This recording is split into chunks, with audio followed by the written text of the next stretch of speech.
Have you ever found yourself in a sea of thousands, yet felt like the only one whose heartbeat matched the rhythm of the music?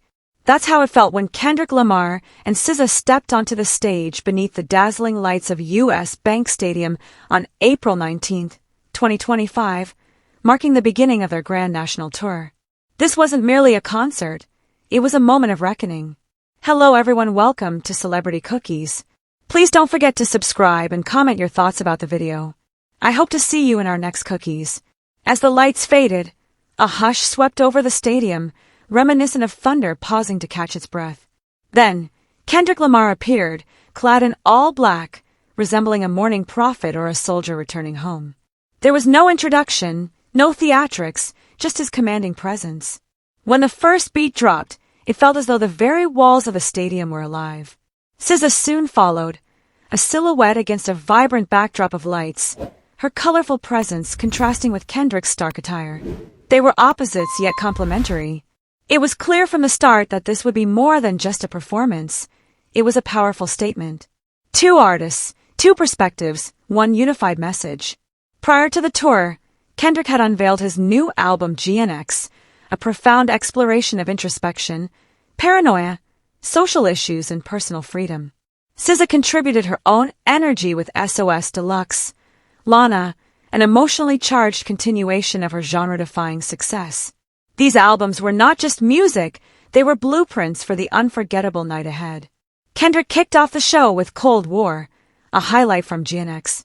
The crowd went wild, not just because of the bass, but because his voice carried immense weight.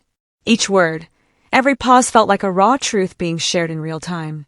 The transitions were flawless, moving from GNX to classics from Good Kid, Mad City, Money Trees, resonated like a cherished memory, while Bitch, Don't Kill My Vibe had the entire stadium swaying in unison, as if in a gospel choir. He didn't merely perform, he narrated stories. Each song flowed into the next like chapters in an autobiography still being penned. When he launched into Element, and then DNA, the energy in the room shifted dramatically. The audience didn't just scream, they shouted as if they were being liberated. Then came the surprising call-out. A hush fell over the crowd, interrupted by the voice of a younger Kendrick introducing the art of peer pressure. What followed was a seamless blend of tracks from Good Kid, Mad City, resembling a dream sequence. Songs like Swimming Pools, Drank, Mad City, and Sing About Me created a palpable stillness among the audience, a sense of reverence akin to a church service. Next up was SZA. Her entrance was not a mere walk, it was a graceful glide. She didn't just show up, she blossomed. Her performance burst with vibrant colors, lively greens, floral patterns, and butterflies, transforming the stadium into a vibrant, animated forest. She opened with Kill Bill from SOS, delivering it like a heartfelt confession. Heartbreak had never sounded so victorious. Then came Good Days. Honestly, that was when the tears began to flow. SZA's voice rose above us like incense in a cathedral, pure, delicate, and untouchable. She drew us into her world, singing not only of pain but also of resilience. Her rendition of Low turned the audience into a dance floor, but it was special, that broke us apart once more. Just her and a spotlight, she sang about insecurity as if it were a revolution. When she performed Supermodel from Control, it felt like she was reminding us of every hidden scar we had.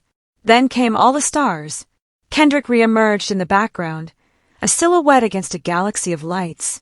When their voices intertwined, it transcended a simple duet, it was celestial. It felt as if the song was meant to be experienced live, not through headphones, under a stadium resonating with emotion. The harmony was impeccable, and the energy was unparalleled. People weren't just recording on their phones. They were clutching their hearts, captivated by the moment's weight. What made this tour opener memorable wasn't just the hits or the star power, it was the attention to detail. Kendrick's stage design was minimal yet impactful. Black and white visuals resembled flipping through a family photo album steeped in ink and struggle. Shadows of Compton street signs, flames rising behind him, and short films played between songs depicted inner struggles, generational curses, and rebirths. Some scenes featured Kendrick himself, staring directly into the camera as if challenging you to look away. In contrast, SZA transformed her set into a living terrarium. Beetles, blooming flowers, and dripping leaves created a sensory experience like no other. It felt as if we were walking through her journal, touching every page. Her visuals included dreamlike snippets, her underwater, levitating, and shrinking into flowers.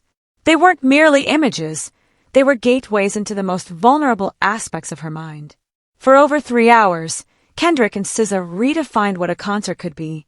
They offered us vulnerability, rage, beauty, chaos, and stillness. One moment, you were shouting, "All right," alongside thousands of strangers, and the next, you were silent during broken clocks, entranced by SZA's softly whispered confessions. Just when you thought it was over, they returned for an encore. Kendrick delivered Luther, a fiery track that fuses futuristic trap with traditional drums. SZA followed with Gloria, an empowering anthem that had everyone singing along and raising their hands. It was more than just a performance, it was a release. They didn't say much between songs, but when Kendrick declared, "This is only the beginning," you felt the truth in his words. And when SZA chimed in with, "We're just getting started," the entire stadium understood that whatever the Grand National Tour was, they had only scratched the surface. Leaving a show like that changes you. You're not just entertained, you're transformed. I've attended concerts where I knew all the lyrics, and others where the energy was electric, but none have made me feel so profoundly human.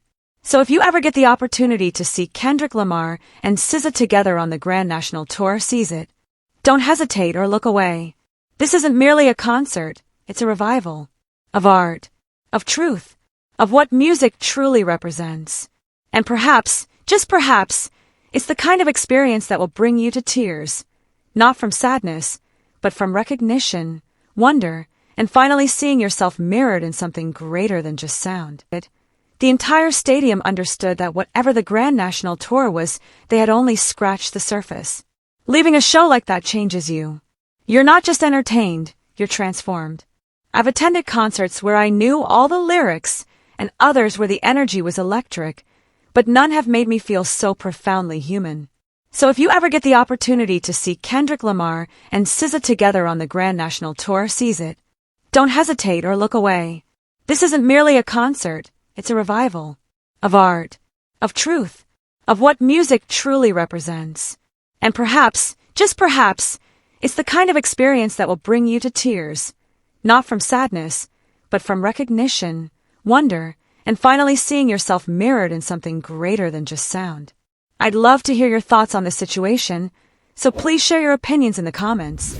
Also, don't forget to like, subscribe, and turn on notifications to stay updated on the story.